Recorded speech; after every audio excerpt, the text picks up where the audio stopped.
I like your wee jumper. Thanks, mate. It suits you. Yeah, it's to get me in the festive fucking mood. Got a bit of country vibes to it, isn't it? Yeah, What do you think of this? it's good. It's slick. Black dogs. Black dogs. There you go. Fucking black dogs. Black dogs matter. Black dogs do matter. So what's been going on? You were in London yesterday, weren't you? Yeah, I did a gig Thursday. And what was it It like? was brilliant. Was it? Yeah, loved it. It was small, like there was maybe 100 odd people there, sort of round tables and that, but they're all going nuts. Didn't play anything over 127 BPM. Oh, so it was all kind of... I played like techno and progressive. Yeah, It was fucking awesome. loved it. I loved it, and people were out and about just going nuts. That's It good. was a good start. Yeah. It was something, so yeah, I would do it again.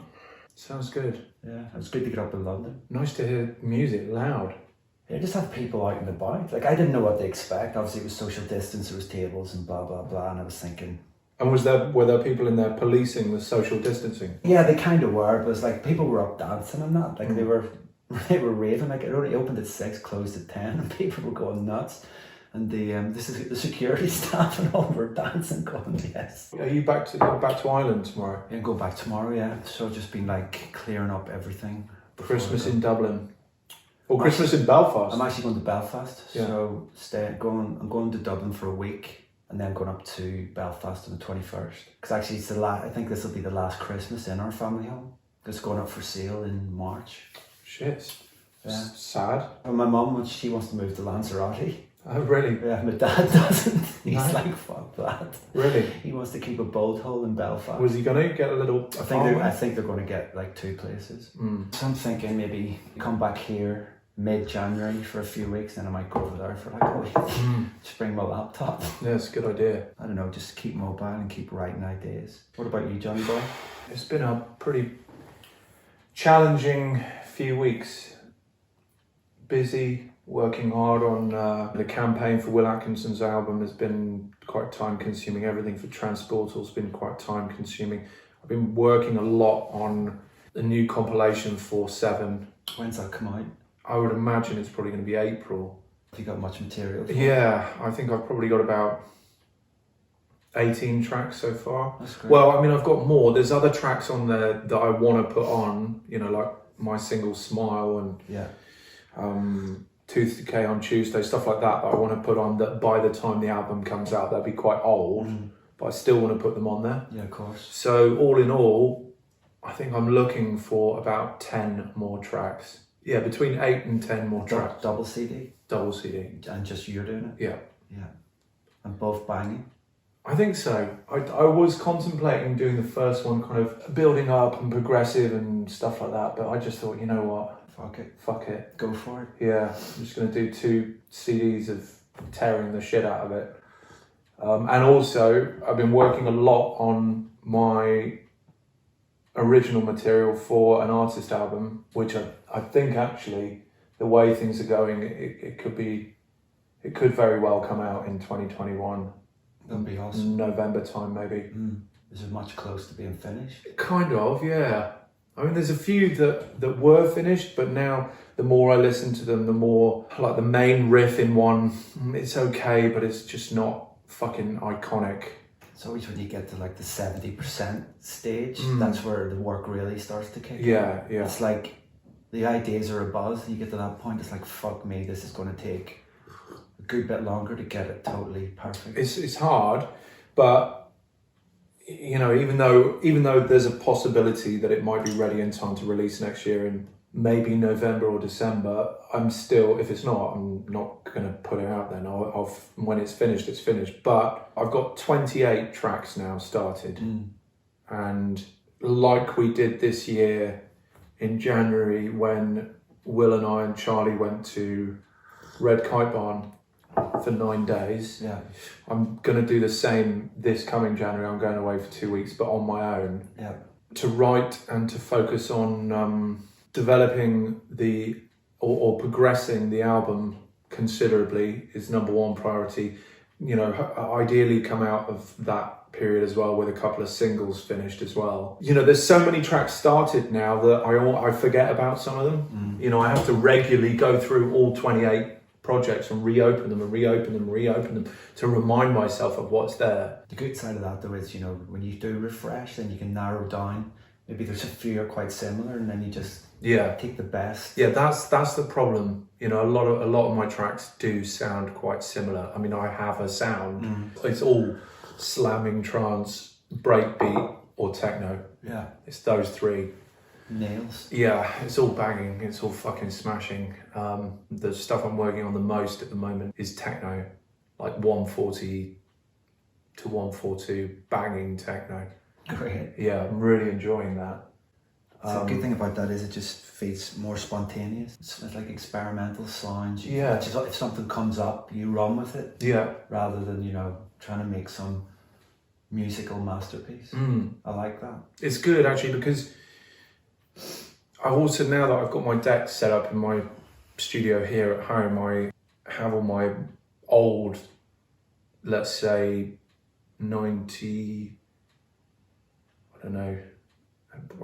Well, I didn't start buying techno till probably about 1996 because I was just so obsessed with trance up to that point. Yeah. But I've got this great period, I would say 96 to maybe 2000 or 2001, that period. I've got so much vinyl, techno vinyl from then, and some of it's really fucking obscure stuff no one would know. Grooves. Yeah, so I can take cool loops, tighten them up, and then process them and cut them up and fuck them up so that no one would ever know where it came from. Sure. But it's actually just given a new characteristic to a lot of this techno that I'm making that's just made it really fucking unique. Because it pays. And also I'm working on a sample pack as well, which one thing that making this sample pack has given me is making new, 138, 140 fucking driving percussion loops. I've made fucking loads, and they're really, I'm not singing my own praises, but they're really good. And how when you're looking through sample packs, it's hard to actually get loops which you're really buzzing off. Yeah, what I'm just doing a lot of is just finding great individual hits and then programming them, either just literally the audio or putting them in the EXS24 and arranging them and then just moving them around until suddenly you've got a great rhythm. Yeah. But then what I might do is separate one of the sounds onto its own channel. Like if they're on the EXS24 and they're all therefore being processed on one channel. You can control one of the hits. Yeah, and then I might put delays on that one hit, and then suddenly it's just, it's brilliant. I'm really enjoying making new stuff. And in fact, I recently took all of my projects, all of my original tracks, I've taken them all off my main system. So you don't dip into So I can't dip into any of my old projects. It's easy when you get stuck or you think of something and you dip back in. I'm so guilty of that. You're working on a track and it's in the key of G and you think, oh fuck, I did that track, that had an amazing bass line in this key. I'll just go in and nick this, I'll nick that, and it's just lazy. Yeah. And one thing that the 2020 COVID lockdown period will be remembered for in this respect is that it's broken my cycle of being lazy in the studio. Yeah, of course. Now, all of my samples are really well organised. I've gone through every single sample pack and picked out my favourite loops, so they're now in a new folder, gone through those loops and started retightening them, because a lot of sample packs, especially the ones from the late 90s, early noughties, the fucking sequencing is just bullshit. It's so many of them are shit. So just going through some of them and reprocessing them, cutting them up, tightening them up, maybe adding a bit of sidechain, re-EQing them, and then re-exporting it as a new loop just for use in tracks. So I've been spending a lot of time doing that. Gives you a new lease of life when you find, like you said, you want to dip into like old stuff for like certain sounds, but if you just replace that with new stuff, it's like it's a whole new lease of life. Yeah, but it just takes the time to get that nailed, because you know how long it took sometimes to nail the other ones. Yeah, I have to say I'm absolutely adoring being in the studio, and I would gladly do it for 15 hours a day. I really would happily do that. Obviously I can't do that because of all my other commitments. But anyway, what about you? You've been busy as fuck with the Skullduggery album. Yeah, I've just been focusing on that. I went to State of Trance a couple of weeks ago. It's good. Did an interview, guest mix, album's done well. Yeah, no, it's been good. A lot of people have been talking about Beatman and Ludmilla, which is good. Yeah, that's great. Everywhere, like I've noticed, people's obviously talked about them quite a bit before, but everyone's saying to me, and they love these guys. So hopefully when Turin comes back, we can get them on some shows. Yeah, that would be good.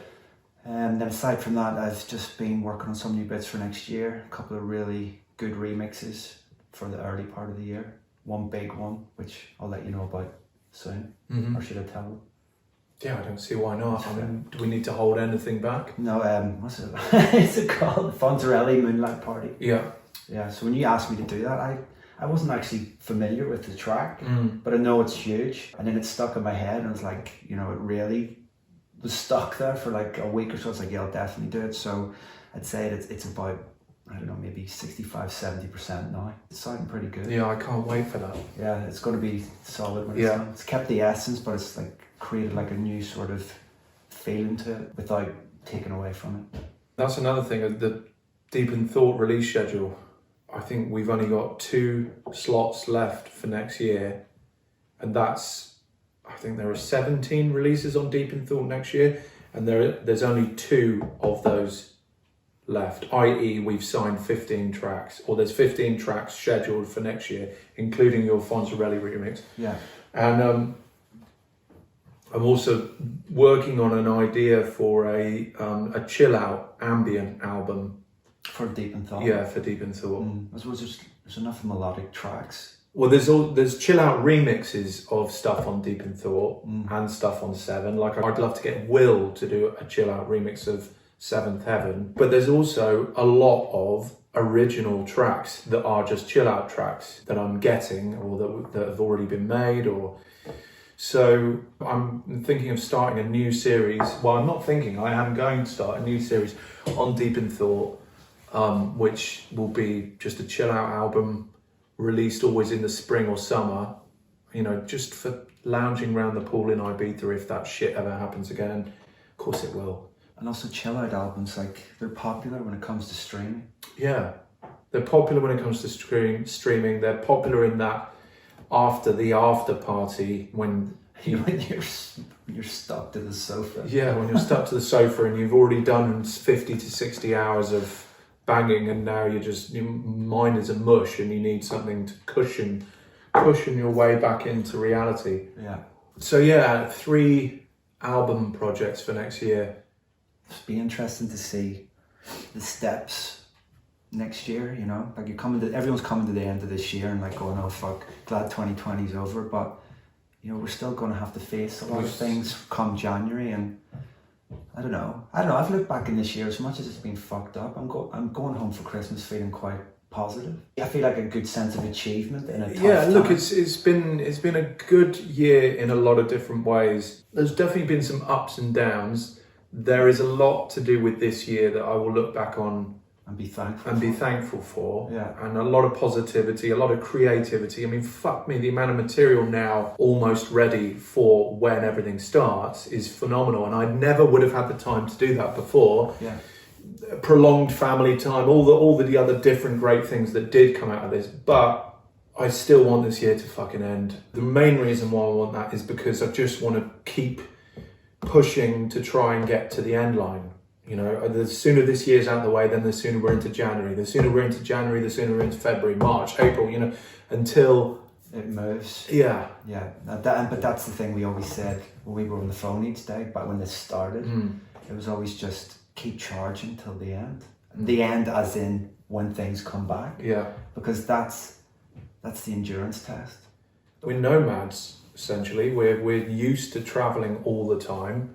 And we need constant change, new growth and adventure, interaction with other cultures and other people, and just being in other countries and experiencing different things, and having just a 12-hour flight or a 24 hours in a hotel room or whatever, just to be able to reset and read books and do other things. And it's pointless going over this shit. And I have to say, you and I are fortunate enough to be quite strong people mentally, and we felt it. the test. We've felt it. It's still a test, and I actually think no matter how hard it is right now, I think January and February are going to be fucking brutal. I really do. The reason why I always like to go away in January and use that as a creative month is because of how much I don't like January. It's such a shit month. There's not really any gigs until the end of the month. Everyone's going to come down post Christmas and New Year. Yeah. Everyone's skint. So it's a great opportunity to just fuck everything off and go and be creative. But there are plenty of artists. I mean, it would be unprofessional of me to say who they are, but there are plenty of artists that I've spoken to who are mates of both of ours, who are DJs, who are struggling, really struggling. Yeah. Like to the point where you want to quit. Yeah. I mean, not just quit, but you just hope that they don't do anything stupid. Yeah, that they don't do anything stupid. Yeah, no, I know, because when it's raining down on you, like, there's no one here really to save you. No, there's not. Like, it's, you've got all these things on your shoulders, and it's how you navigate your way through it. And it's tough. I mean, some days you wake up and you go, fuck me, I cannot face this. But it's trying to just click into what you have to do next, or trying to keep some kind of positive mindset. Yeah. Or doing good things which have got nothing to do with music, like keeping on top of, well, for me, the thing that helps me is if I'm exercising or doing things which I'm growing in, and no one can take that away. So it's like you're improving. And then that then follows into being able to do my music. Whereas if that's all raining on me, and then I'm not taking care of that, like I can get depressed like very easily. So it's counteracting that. And some people can counteract that by maybe drinking more or whatever else, which then compounds on it. Yeah. So it's a tricky one. I think next year will be a breakthrough with definitely things coming back. Oh, definitely. Like I think it's gone well past its sell-by date. We will play gigs next year. Yeah. We will definitely play gigs next year, but when they are, how they are, what they are, how many people are allowed in, there's lots of variables and we have to see about. But you look in the newspaper and there's everyone from fucking Queen. I think Queen have announced 4-5 nights at the O2 in June. But that would be rammed. Yeah, I mean, there's no guarantee of being able to confirm COVID gets locked out, I don't think, because there's going to be huge swathes of people that refuse to take the vaccine. Would you take it? Yeah, of course. Why not? I mean, I'm online, so I see the conspiracy theory people and the, why I consider it against my rights to take this. So would you just take? So say someone said there's a vaccine now, you would just take it? Well, like it depends who someone is. No, not someone. Okay, like say it's an official vaccine. There's no reason for you to take it, but apart from just taking it. Yeah, there is a reason. I know. To not have COVID. No, of course, but for me personally, the only time I would really want to take that vaccine is if it was going to stop me from travelling. Well, there you go. No, of course, but if I'd imagine a lot of countries will probably say until you've had the vaccination, you're not coming in. Maybe, yeah, well, if that was the case, then I would obviously take it. Yeah. But if that wasn't the case, then I wouldn't really be in a hurry to get it. Yeah. Everyone is entitled to their own opinions, but I kind of would put my trust in the people at a medical and science level that have committed their whole lives to this. No, I'm not disputing. No, I just mean, I think, like, I don't know, if I got it, COVID or whatever, like I've had some flus that would have easily killed someone. The chances are I'd be okay, I think. It's not just to do with the fact that, I'll take the gamble because I think if I get it, I can handle it.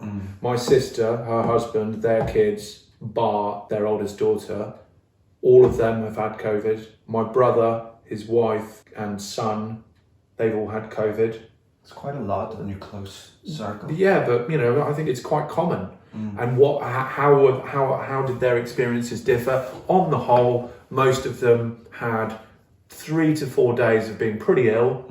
Some of them worse than others. And in those 3 or 4 days, there were fluctuations of days of dying and days of being all right. And then afterwards, kind of 2 weeks of lethargy, feeling tired and not really feeling that enthusiastic about doing anything other than lying around and sleeping or watching Netflix. Yeah, fair. Now, even though you might think, well, that sounds like shit I could probably handle, I think it's more to do with the fact that if you've taken the vaccine versus not taking the vaccine, the person who's not taking the vaccine who gets it Spread it. can then spread it. Yeah, it's true. And if we're going to shut down a virus that has already shut down the world for a year, or what, it'll be over a year, it'll probably be a year and a half. I can't really get my head around why people wouldn't put their trust in the doctors, as though the doctors and scientists saying you need to take this vaccine are trying to get one over on people. You know what? I don't feel that. No. It's It's madness. But that's the point. The reason why I said earlier on the COVID will be around a lot longer is because a lot of people won't take the vaccine. That's the reason. And if a lot of people don't take the vaccine when they are offered it, that's their right to be able to do that. I haven't got the energy to even bother debating it, but they are all potentially prolonging COVID's ability to stay around for longer. Yeah, no, I understand. Ticketmaster, one of the biggest ticket selling companies in the world, Ticketmaster, we're talking about a scheme where people could potentially have like a card that says they were vaccinated, and if you get the vaccination that comes in 2 parts, they've had both part 1 and part 2, and once they've had that, they get this card that says they're good to go for gigs, to go to gigs and go in for 6 months. That's good. Could be an interesting thing. Yeah, for sure. What do you reckon Sean Connery would do, mate? This guy has the right idea. Quaffing wine and lounging around with beautiful women. Thunderbolts. Yeah. Next month, I will have those 2 weeks doing fucking epic work, getting everything sorted for the whole of next year, and also I'm going to record this live stream as well for Dream State while I'm there. There's like a kind of epic warehouse full of Harley Davidsons and really cool American cars and shit, and in the middle of it is a half-pipe skateboard half-pipe. So I'm going to set up decks in the middle of it. That'd be really cool. Yeah, and record this stream for them. Happy New Year, John. Merry Christmas. Merry fucking Christmas.